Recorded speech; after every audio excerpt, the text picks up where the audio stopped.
our speaker for tonight, who is Dr. Michael Banks. He is a physician practicing in Carmel, New York. He's also an active violist and jazz pianist, and is particularly obsessed with the relation between music and celestial mechanics. As an amateur astronomer, he has had a long association with MHAA and last lectured to the group in 2015. So you can take it away, Michael, with your presentation called Harmony and Symmetry in Our Solar System, a Mathematical Analysis. Right. Okay, Mike, before you start, let me just add that I'm going to go ahead and basically turn off all the videos right now. I'd like for you to anyway. I apparently don't have the ability to do that as co-host. But once again, the idea is leave your video off, and if you have a question for Mike, make it obvious that you've got something to say. So with that, Michael, all yours. So I'm going to share my screen now. Is that correct? Can you hear me? I can, but I was muted. Okay, good. Sorry, I muted everybody because you wanted it. And okay. All right. So we can see your screen. Great. Okay. 1 second here, and looks like you can see my pointer, which is good. So thank you all for having me back to the Mid-Hudson Astronomical Association. Tonight, I will be talking about harmony and symmetry in our solar system. The relationship between astronomy, music, and math has been contemplated for 2,500 years, going back to the 5th century BC.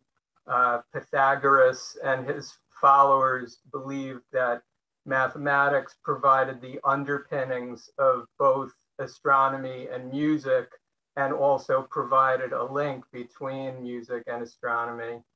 And these ideas of Pythagoras from the 5th century are represented in Plato's works.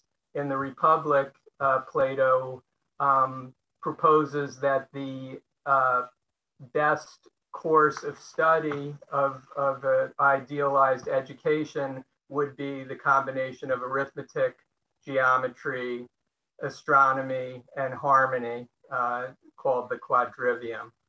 And in another work of Plato's, the Timaeus, there is a description given of the Pythagorean idea of how the solar system was constructed. And I will read this description to you. He, the creator or nature, proceeded to divide the entire mass into portions related to one another by double ratios, 1, 2, 4, 8, and triple, 1, 3, 9, 27. And then to fill up these intervals using two kinds of means. The first mean exceeds and is exceeded by equal parts of its extremes. The second kind of mean exceeds and is exceeded by an equal number. These portions were divided by him lengthwise, which he united at the center like the letter X, and bent the arms into a circle or sphere. 7 unequal orbits were distributed, 3 of them, the Sun, Mercury, Venus, with equal swiftness, and the remaining 4, the Moon, Saturn, Mars, Jupiter, with unequal swiftness to the 3 and to one another, but all in due proportion. So this quote tells us several things. First, we have the Earth-centered model of the solar system or universe, as was understood at the time. The proportions of the spheres were thought to be derived from double and triple ratios that then could be used to create other ratios utilizing the mathematical operation of taking means.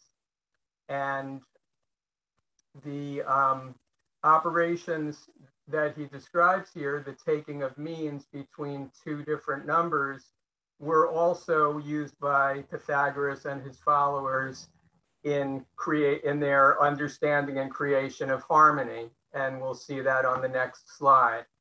So Pythagoras derived his musical ratios by dividing the fundamental ratio of string lengths, which was 2 to 1, and called the octave. And he used 2 different kinds of means to divide the octave. So what Pythagoras discovered was that length of string, when divided in half or doubled, created a pleasant sound.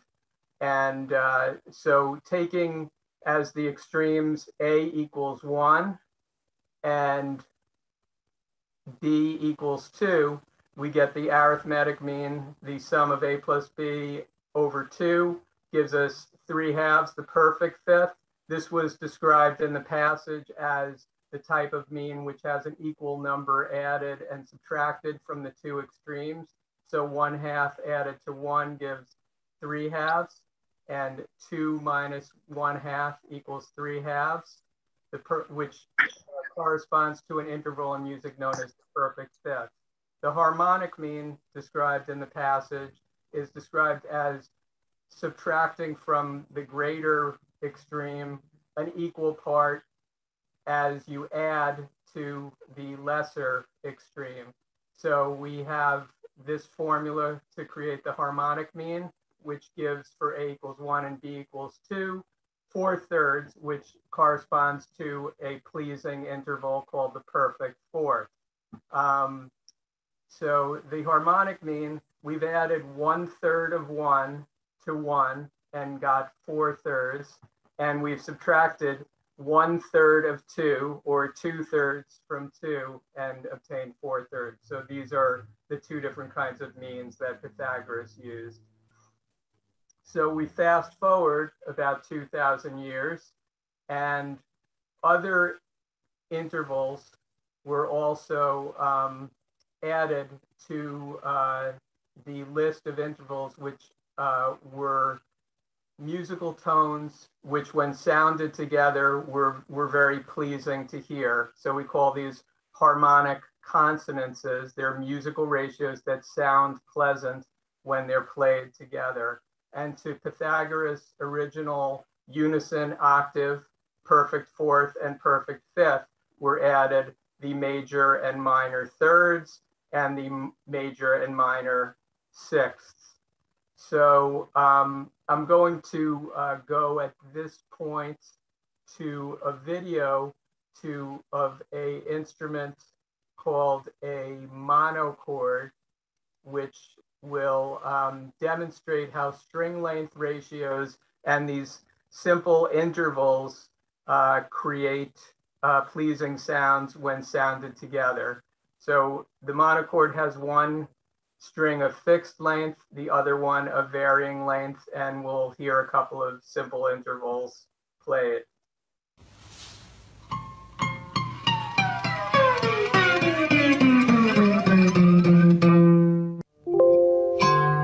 So this is equal lengths called the unison.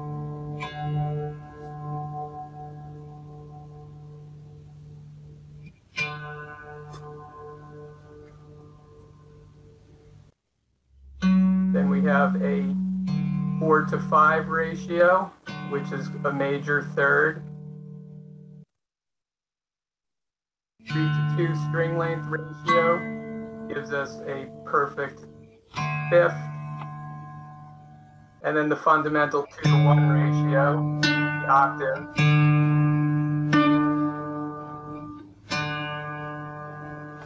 Great. So let me get back to my presentation.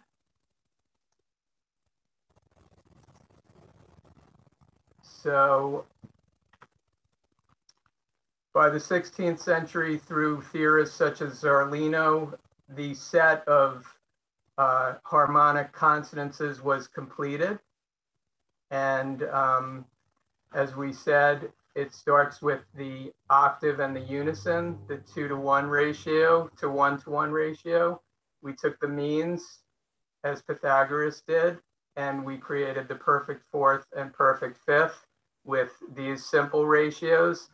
The major and minor thirds can be created by taking the means, the two different kinds of means, the harmonic and the arithmetic, of 3/2 to 1, and we obtain major third is 5/4, minor is 6/5. And similarly, taking the mean of the octave and to the perfect fourth will create the major and minor sixth. So these musical ratios were codified as the ideal harmonic consonances in Kepler's time, the 15th century. And so Kepler, when he was doing his astronomy, he was also interested in music, and he asks in his one of his last books, The Harmonies of the World, the Harmonices Mundi, in what things having to do with planetary movements have the harmonic consonances been expressed by the creator, and in what way? So the things having to do with planetary movements are what he's measuring, things like velocities and distances, and he wants to create ratios looking for these musical ratios, these idealized musical ratios. And so, excuse me.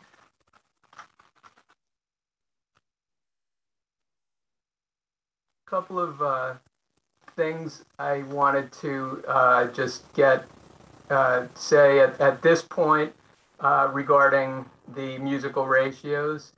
Some definitions. You'll note that all these ratios are between 1 and 2. They are defined as simple intervals. They are intervals that are within an octave with associated ratios between 1 and 2. We can get ratios of greater than 2 by multiplying these simple ratios by powers of 2. For example, we could multiply 5/4, the major third ratio, by 2 and obtain 5/2, which would be a major third plus an octave, known to musicians as a major tenth. And also there's another term which is called complementary intervals. And these are intervals that sum to an octave. So a perfect fourth plus a perfect fifth musically equals an octave. And this corresponds to taking the product of their associated ratios. So 4/3, the ratio associated with the perfect fourth, times 3/2, the ratio associated with the perfect fifth. 4/3 times 3/2 equals 2. These are complementary intervals. Similarly, the major third and the minor sixth are complementary, and the major sixth and the minor third. So back to Kepler, he was looking for those idealized ratios, and he proposed several candidates to create ratios with in order to search for those musical ratios. These included distance from the sun, of the planets, periodic times, and velocities. And to understand how he chose these candidates, we will now review Kepler's laws of planetary motion. The first law is that the orbit of a planet is an ellipse with the sun at its focus. So even though Kepler and Copernicus, a little before him, had changed the view of the solar system from a Earth-centered geocentric model, as we saw in Plato, to a heliocentric, sun-centered model. Copernicus thought that the orbits of the planet were circular, and Kepler, in studying the movements of Mars, found that the best results were that the planets moved in ellipses. And this means that as the planets orbit around the sun, the distance of the planet from the sun changes, going from a minimum distance to a maximum. This line here, through the greatest length axis of the ellipse is the major axis, and 2A would be the major axis. A would equal the semi-major axis, which is the average planetary distance. The second law is called the law of areas. This is a law that says the line segment joining a planet and the sun sweeps out equal areas during equal intervals of time. So as we see, for this to occur, when the planet is close to the sun, it will have to move faster to sweep out an equal area to that of that's swept out when the planet is far away from the sun. So when the planet is closest to the sun, it moves quickest. It will then decelerate as it moves farthest away from the sun and continuously accelerate until it returns to its point of origin. So law number 1 deals with the dynamics of distance, that distance varies during a planet's orbit. Law number 2 deals with the fact that the velocity varies also during the planet orbiting the sun. The third law is known as the harmonic law, and that was first presented in Kepler's Harmonies of the World. And this law relates the orbital period, the amount of time it takes for a planet to complete one revolution around the sun, to the semi-major axis, which is the average planetary distance from the sun. And the law states that the orbital period squared is proportional to the average distance from the sun cubed. So Kepler began looking at ratios of these different quantities to try to find the idealized musical ratios that we presented before. And here is a page from the Harmonices Mundi, where he is looking at distances from the sun and looking at the ratios, trying to find the musical ratios. He started, he believed that the musical ratios would be expressed at the extreme distances of the planets, meaning their farthest points from the sun and their closest points to the sun. And he created ratios that were converging and diverging. Unfortunately, there's a mistake on the slide. These two terms, converging and diverging, should be swapped. So the diverging ratio would be Saturn at its furthest point from the sun, 10,052, divided by Jupiter at its closest point to the sun, 4,949, which he found equal to approximately 2/1. And then the converging ratio would be Saturn at its closest point to the sun over Jupiter at its distance farthest from the sun. He completed these for the 6 known planets at his, thank you.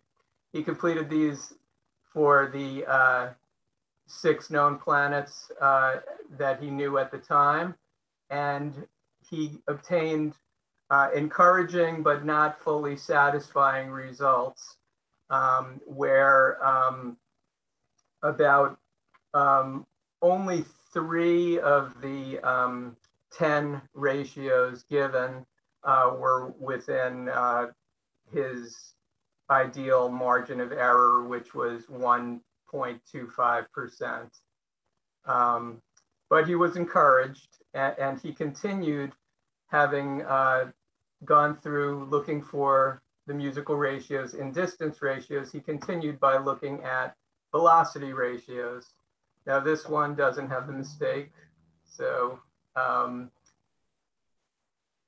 in this case, he's looking at velocity ratios of the planets, and he calls it apparent diurnal movements.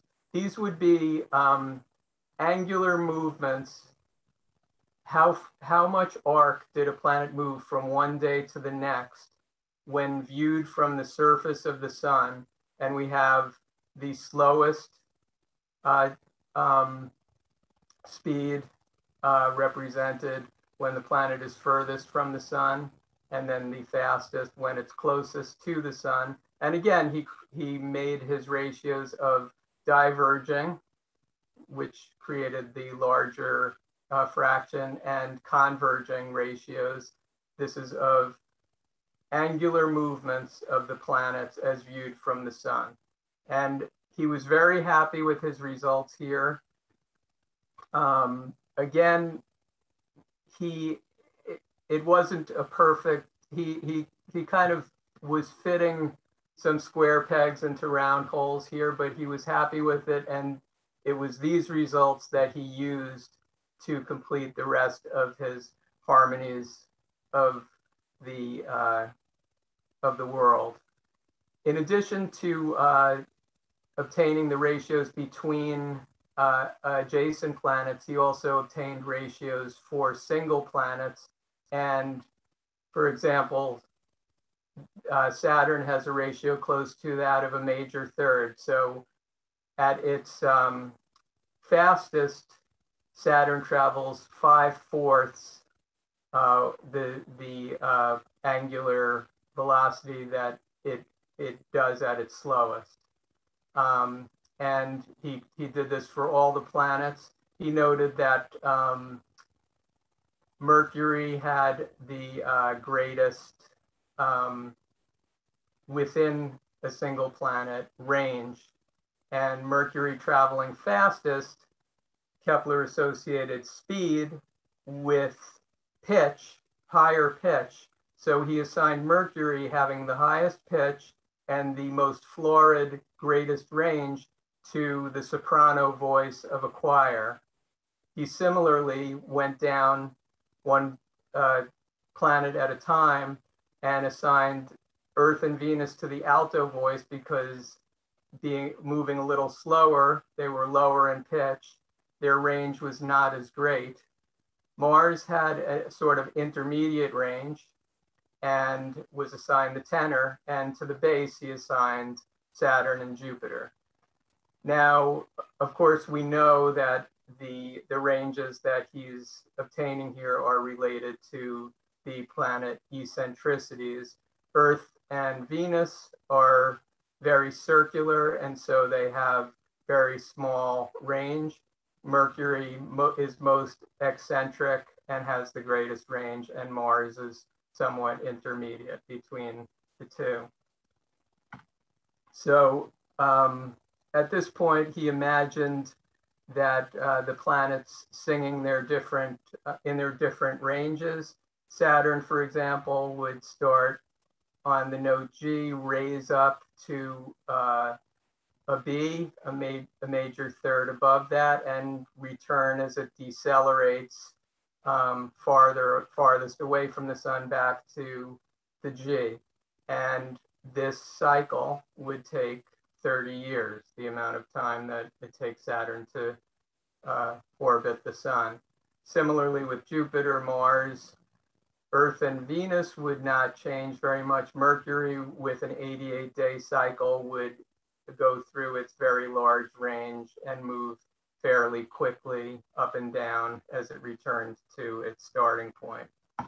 So Kepler imagined that the music of the worlds, which I've described, should be reflective of the polyphony of his day. And I'm just going to give you a very short example of polyphony from 1558 by Palestrina, and then we will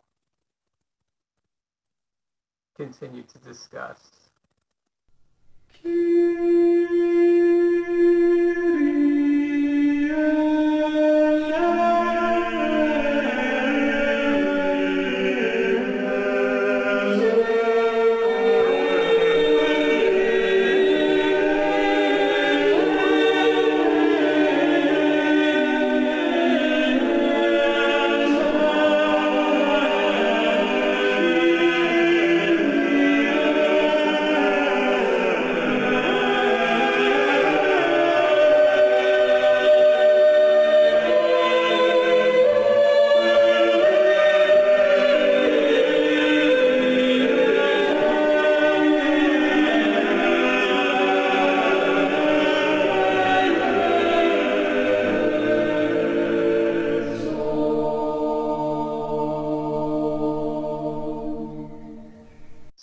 we have is different planets moving, changing their pitch, their velocities in different places.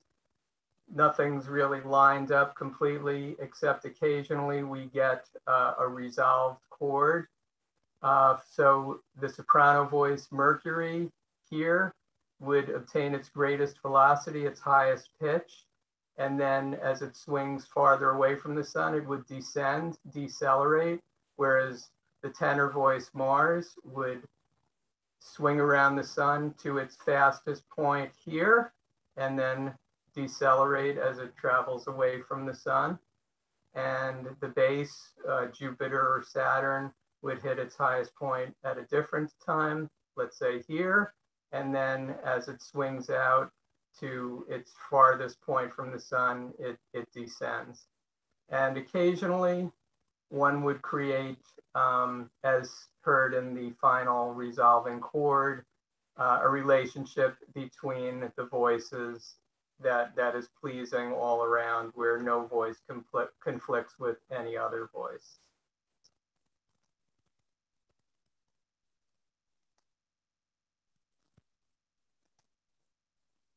So the rest of Kepler's harmonies of the world is very interesting. He creates, as I said, the chords where all the planets can possibly be in relations that are harmonically pleasing simultaneously. It happens very rarely, but it can happen. And he also derives musical scales, major and minor, from his different relations.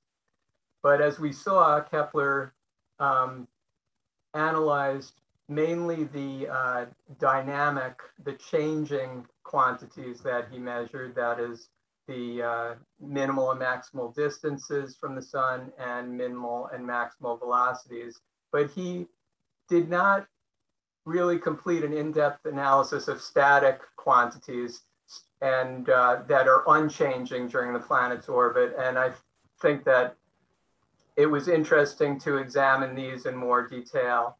And to do so, I used the NASA planetary fact sheet to get my values. And we're going to be looking at distance from the sun, which are the average distance from the sun. The semi-major axis will be creating ratios of adjacent planets and looking for musical ratios here. We will do the same thing with orbital periods.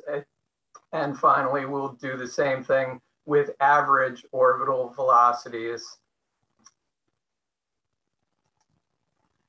And we will do this because we've discovered more about our solar system since Kepler's time. We've added 3 planets, but took away Pluto. So we have here Mercury, Venus, Earth, Mars.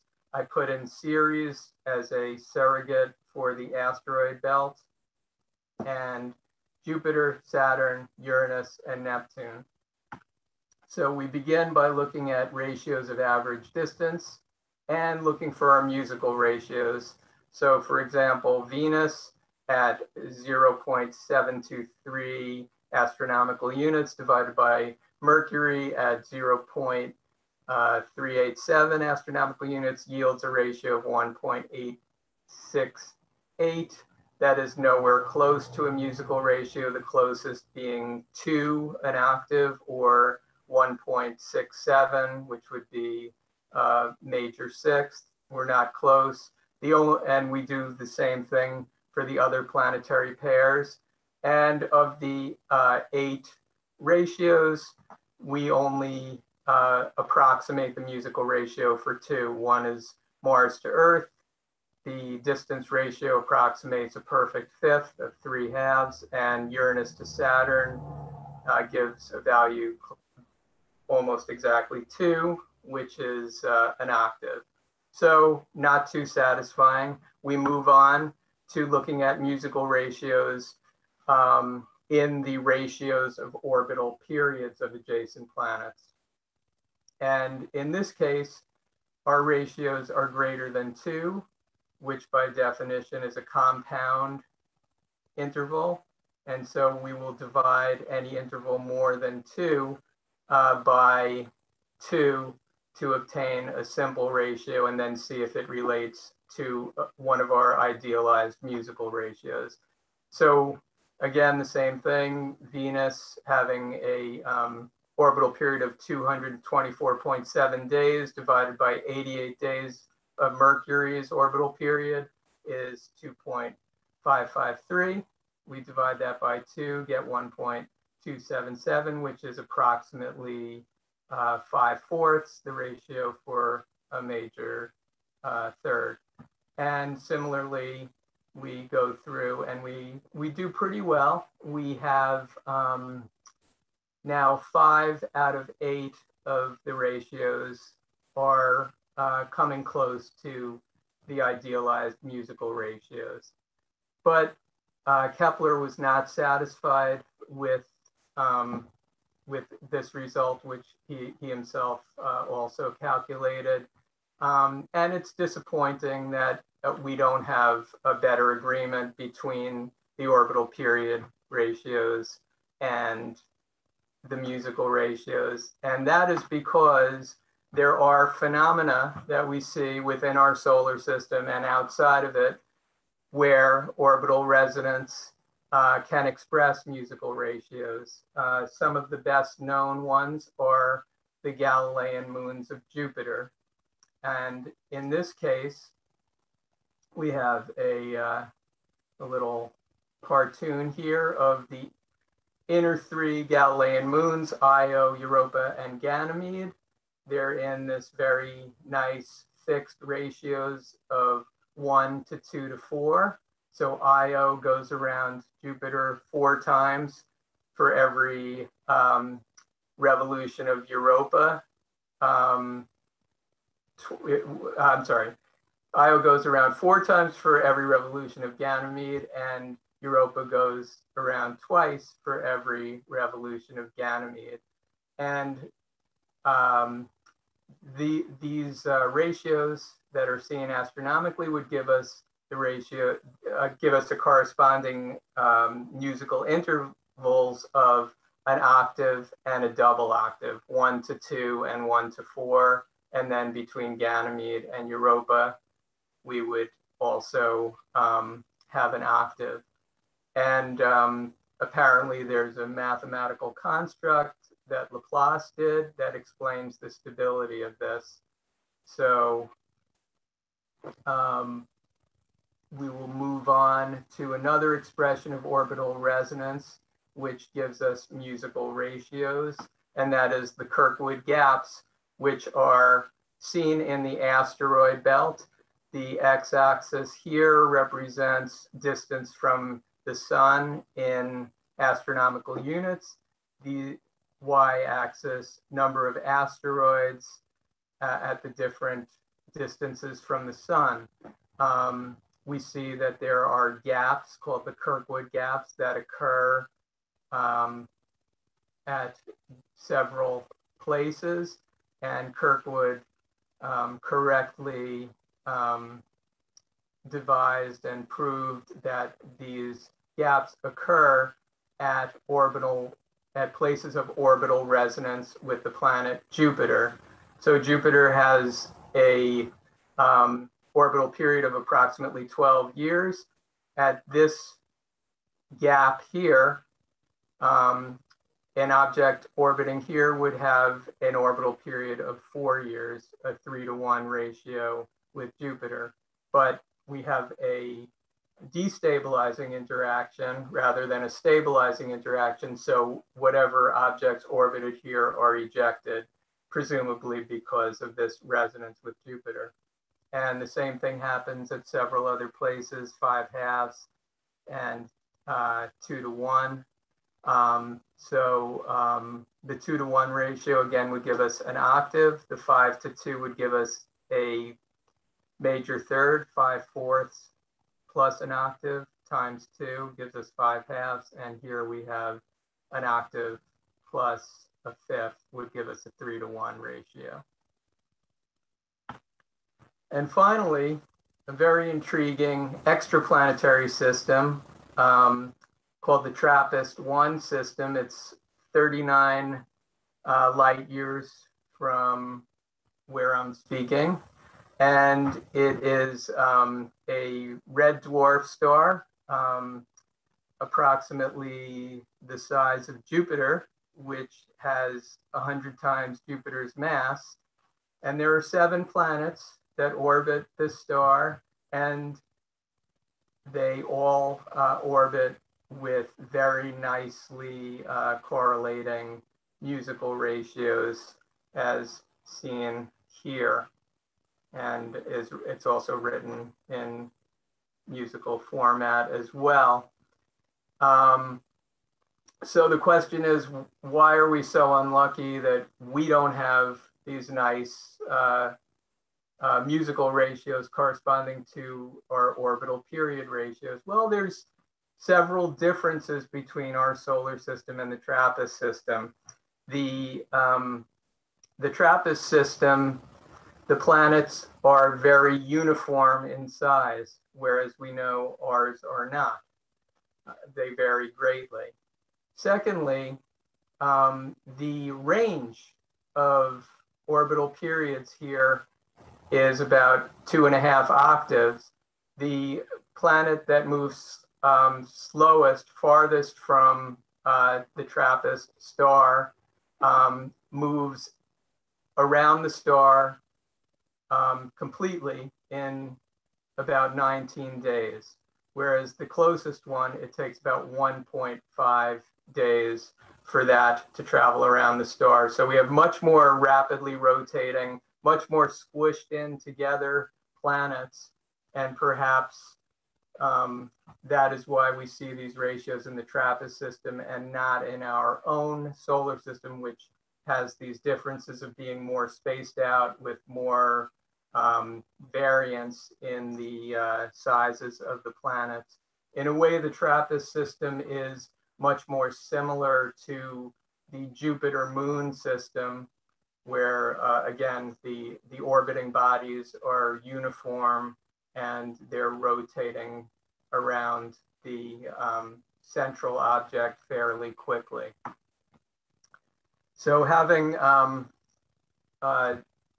gone through the orbital period ratios and not really satisfyingly found the musical ratios, we finally moved to average velocity ratios for the adjacent planets, looking for our musical ratios, and we plug in our results from observed data. And in this case, we obtain pretty good results. 7 out of 8 of the ratios give us pretty good approximations of musical ratios.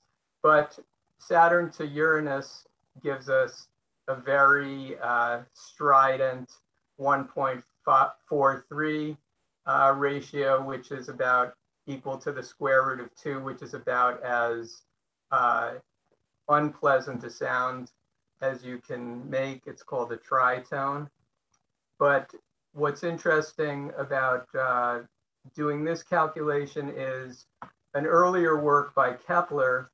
He had seen this interesting correlation with average velocity and musical ratios. And starting from Mars to Earth, we have 5/4 go up from Mars to Earth, a major third, Earth to Venus, a minor third, and then Venus to Mercury, a perfect fourth.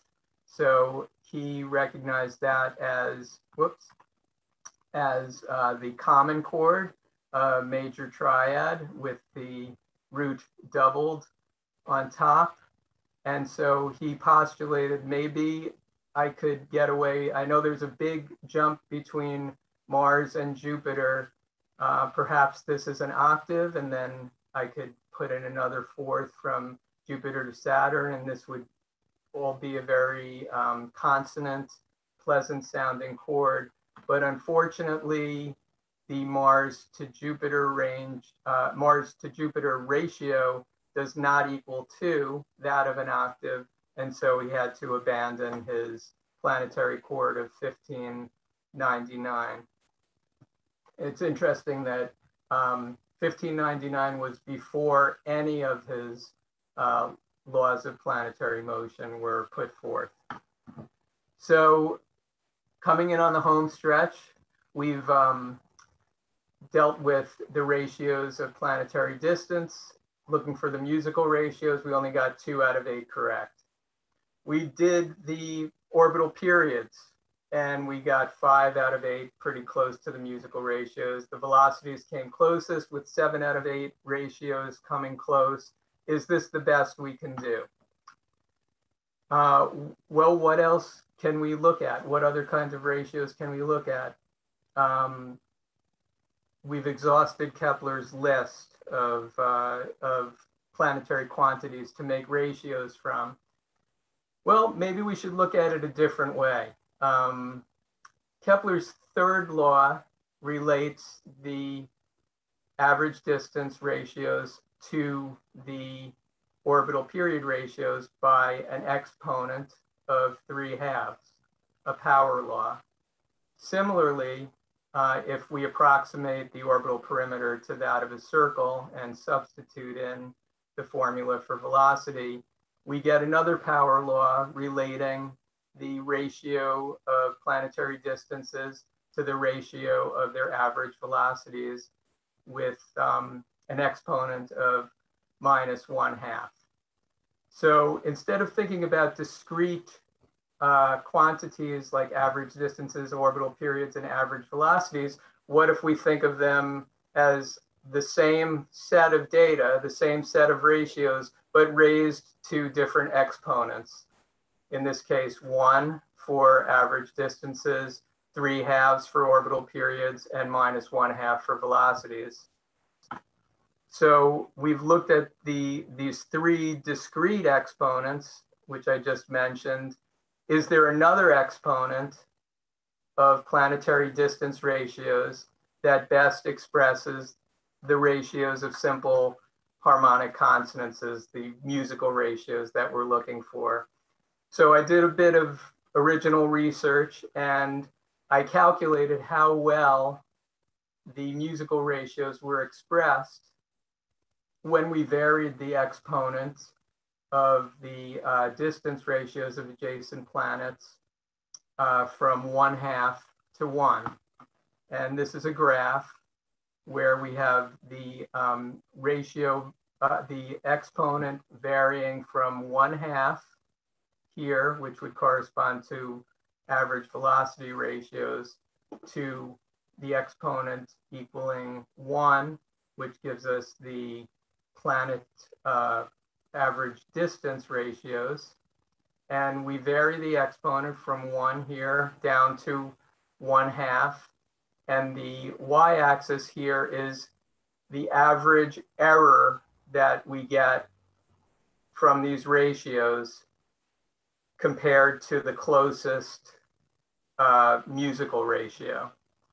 So we have a point here where clearly there is a minimum error, and that point is where the exponent equals 2/3.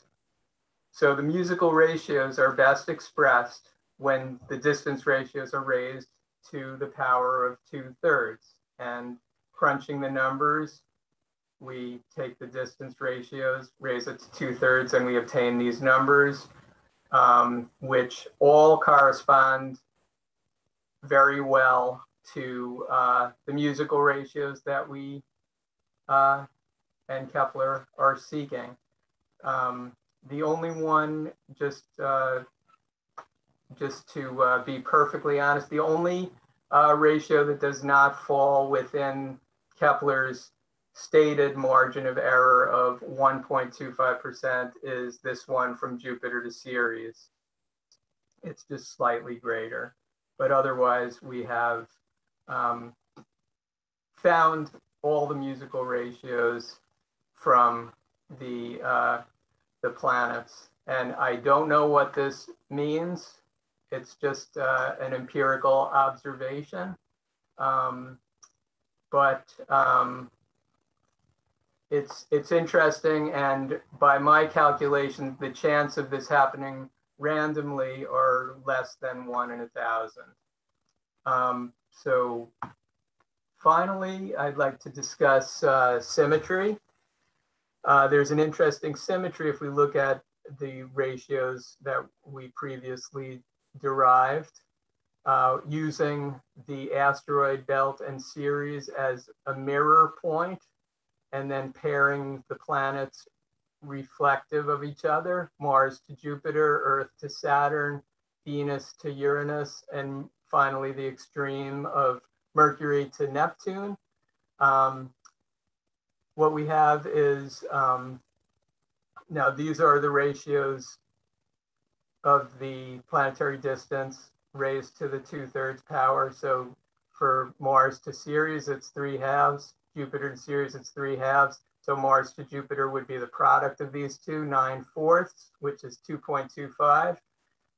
As we march out one planetary pair at a time in this mirrored fashion, we see that the intervals for on the two sides of the asteroid belt, as we add each planetary pair, are complementary intervals. So 4/3 and 3/2 multiplied together equal 2. The same for Venus and Uranus, the same for Mercury and Neptune. So we merely take our Mars to Jupiter ratio and multiply by 2 to obtain the Earth to Saturn ratio, and multiply by 2 again, Venus to Uranus, and finally the extreme planets, Mercury and Neptune, multiply the 9 by 2. So this is a kind of symmetry which, again, I don't know what it means. It's an empirical finding, but if we move backwards, taking our idealized values, 2.25, and doubling as we march out to the different planetary pairs that are mirrored around the asteroid belt, we raise that to the 3/2 power to return to our real distance ratio. And then we compare to our observed distance ratio, we get a very good agreement. So just going to, because it is a musical talk, I'm going to let you hear what the musical intervals sound like when sounded together. What you'll be hearing will start at the asteroid belt on the note E flat, and then we will proceed out from the asteroid belt in 2 directions, up and down, closer to the sun and farther away from the sun. And this will repeat several times.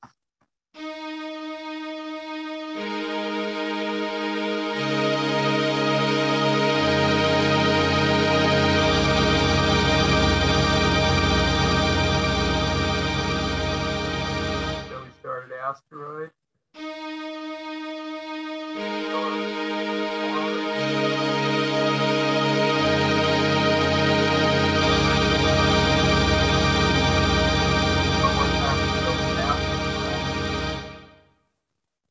Asteroid.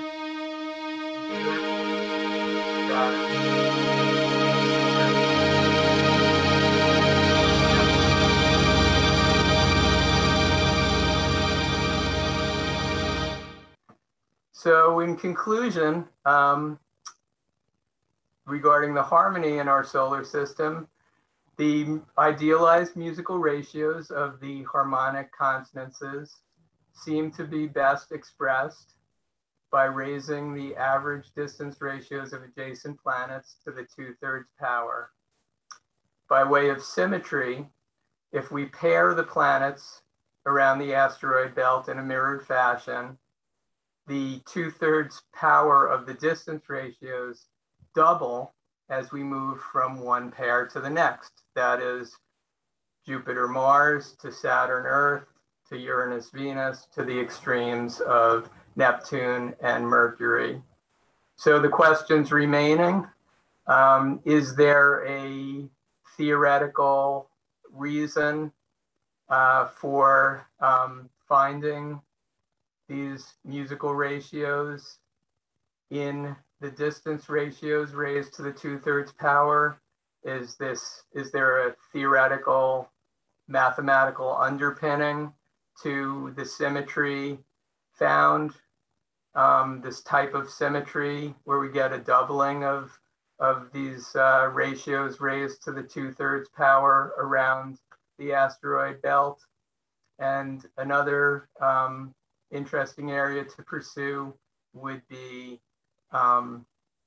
if there's other systems, other extraplanetary systems or other orbital systems, which are like our own, fairly spread out with diverse range of masses of orbiting planets. Is there any other system that has similar findings of the musical ratios in this way, or this type of symmetry that we find? So thank you very much. And any questions, I'd be happy to entertain. Wow, that's incredible. Thank you, Michael. Thanks. Who has questions? Unmute yourself and turn on your video at your leisure. Anybody have a question? I kind of do, but I'm going to wait.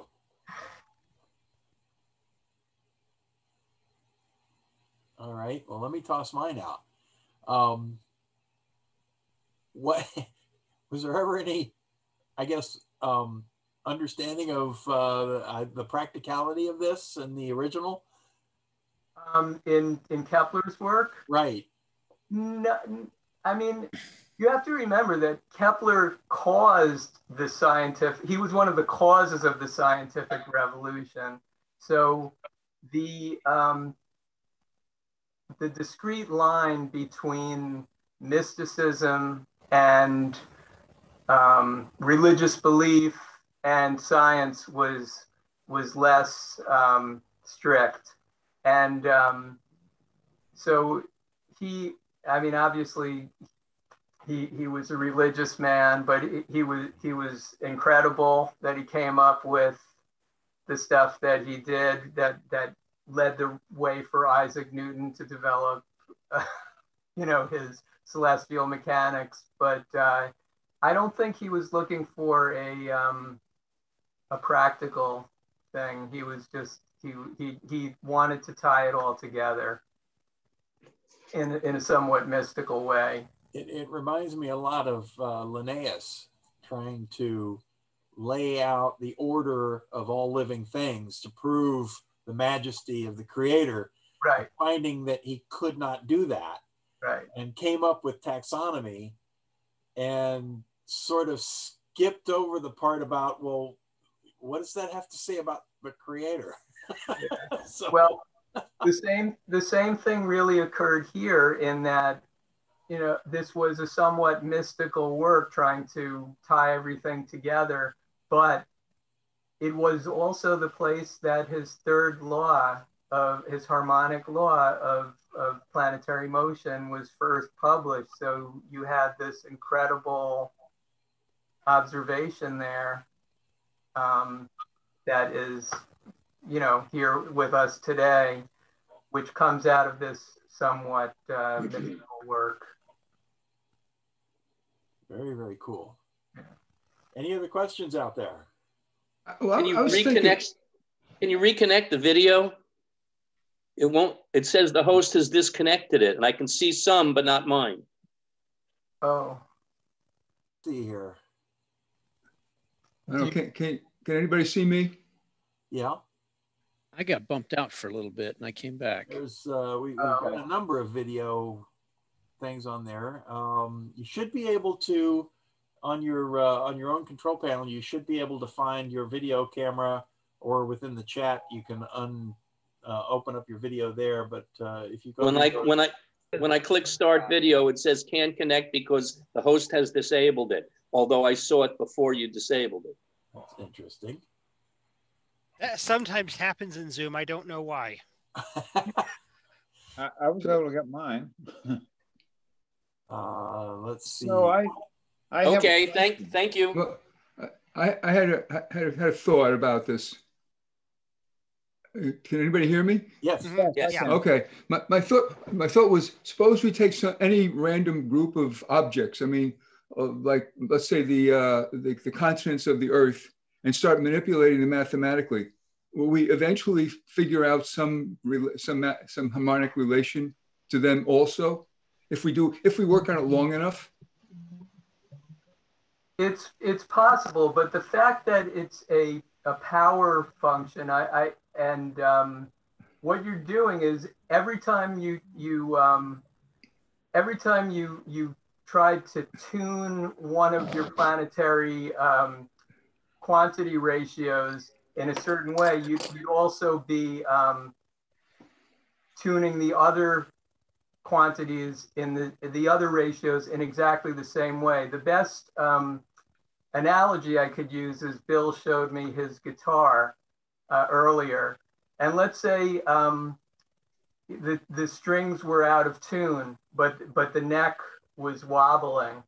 And every time you tuned one string, the neck would wobble in. You can't tune one relationship without affecting all the others. So by using a power relationship, you are, I think that you might find a more complex mathematical relationship, that could accommodate any group of numbers eventually. But I think that this is a very simple relationship. And as I said, every time you try to accommodate one specific data point, you're going to change all the other data points. So you're juggling 7, 8 different balls at the same time. So I don't think you're fooling yourself by doing this. Yeah, I mean, it does have the advantage over the continents, for example, is that there is motion and there is relationships to each other, and they can affect each other as musical sounds. It can interfere with each other. I mean, so there is a possible connection. I think it's always dangerous too. I mean, we're dealing with an N of 8 or an N of 7. It's always possible to fool yourself with such a small number. But I feel like I did calculate a probability of obtaining that amount of agreement between the planetary data and the musical ratios, and it was a 1 in 1,000 chance. And as you saw in the graph, there were only 20 or 50 data points, so that gives you a 1 in 200 random chance. It's interesting, that's for sure. I mean, look, this stuff can't be written up as a scientific paper because what does it mean?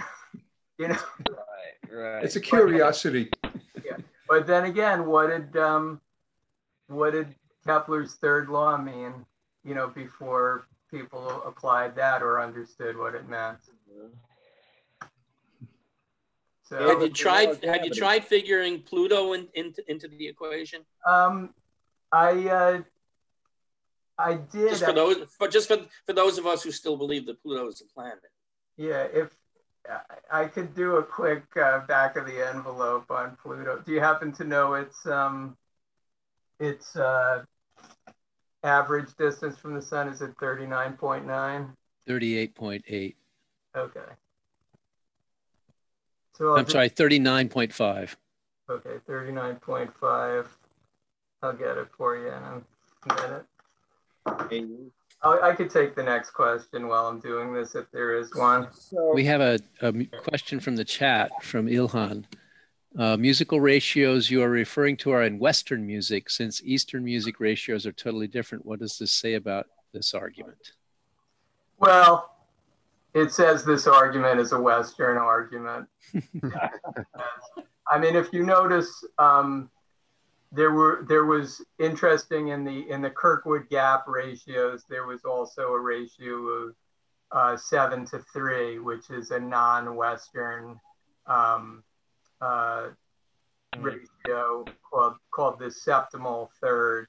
And I thought it might be related to the blue note, to the blue third that blues singers sing, but it actually isn't. But you know, I think that you're right.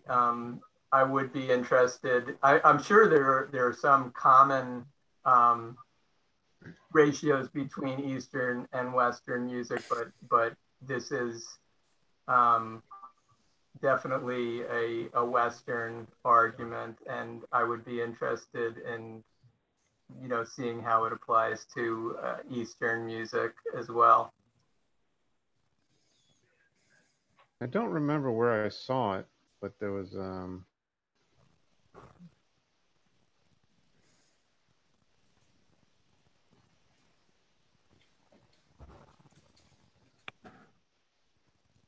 Eric, did you have a question? Yeah, I do. There's this other pattern in the planets of ratios known as Bode's law. Right. Now I'm wondering if somehow it's the same pattern. I tried. I tried to look at Bode's law a bit. Bode's law, it doesn't even, you know, to get the value of mercury in Bode's law from a formula, you have to use an exponent of minus infinity to, you know, get the first term of Bode's. Right. You got to pick an arbitrary starting spot, and then it goes on from there. Right. Yeah. And then it did well up until, I believe, Neptune, and then Neptune was the death blow for Bode's law because it didn't agree when Neptune was discovered. Right, and Pluto's even worse. But I wouldn't expect Pluto to fit this even, because it's I mean, Pluto's a TNO that's been captured and is not in its original orbit, or hasn't settled down into the resonance pattern that it would. But I did the back of the envelope calculation for Pluto, and it does it does come in pretty well. It comes in at a ratio with Neptune of 1.19996. So that's very close to 6/5, which is a minor third ratio. Okay. So, yeah. So, If you include Pluto, you lose that series as the middle point also, because you now have an even number. Right. I think you just proved that Pluto is a planet. Thank you. I never doubted it. Thank you. Scott, you have a question there? Yeah. Can you hear me? Yep. Hello? Yep. Okay. I saw a video. It was an animation that was showed the Earth, the orbits of the Earth and Venus, but it showed the rotation of Venus. And every time that the Earth and Venus were at their closest points, there was a certain point on Venus that was facing Earth each and every time. Wow. I thought that was fascinating. Yeah. That's amazing. Yeah. Any other questions that we have? Yeah. Possibly. Can you hear me? Yes, Jeff. So when you did your distance ratios raised to the 2/3 power, how many different powers did you try before you got in alignment with the harmonics? I varied the exponent continuously between 1/2 and 1. That was in order to get the best fit to the simple ratio. So, you know, if the exponent was too great, you'd have, you know, just huge huge ratios of much greater than 2, and I felt the data couldn't be analyzed. So I limited the range of exponents from 1/2 to 1, and then I looked at every 0.05, just varied the just filled in the data points and then just tested between them. So I might have done from 20 to 50 points within that exponent range. Okay. Cool. Very cool. We've got questions from several people asking about getting copies of the presentation slides. And so I wonder, Michael, if you're willing to let us put a copy up on the web. Sure, I guess. Yeah, that would be fine. Okay. Maybe we'll talk and we can associated with the club. We could post it on the meetup page where we can put a link to the PDF, say. Yeah. And I'll also tell everyone that we recorded this. Actually, it's still being recorded and broadcast on YouTube, and so a copy will be available on YouTube if you want to go back and look at parts of the talk. Terrific. Okay, other questions? Anything else? So, Eric, this is actually, it's a question for Eric. where are you getting these questions from? From Facebook or? From the chat. We didn't go live on Facebook this time around. You can only pick either Facebook or YouTube, and we hadn't done YouTube, so I wanted to try that. So these are questions from the chat. Okay. Is anybody watching YouTube to see if there's any questions out there? I checked it a while ago, but I think I was the only one watching YouTube. I was watching YouTube. Oh, were you? Oh, cool.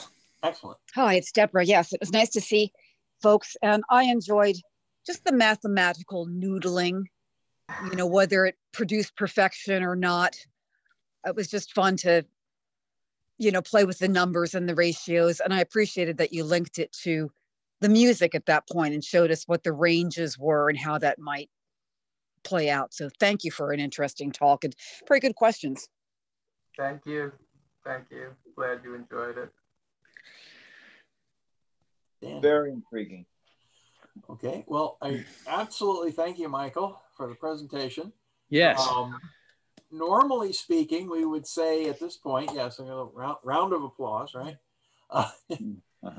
And normally we would say at this point after the meeting, we'd go out to the diner and have some coffee and cake and discuss things. But since that doesn't happen, we'll just leave this open. If anybody would like to stick around, chat, general questions, just chat and have fun, welcome to, until everybody's too tired and wants to leave. So I guess if there's nothing else for Michael, we'll say the meeting as a rule is concluded, and we'll just go on to social session. All right, thanks a lot. Thank you, everybody. Thank you. Thank you. Anyone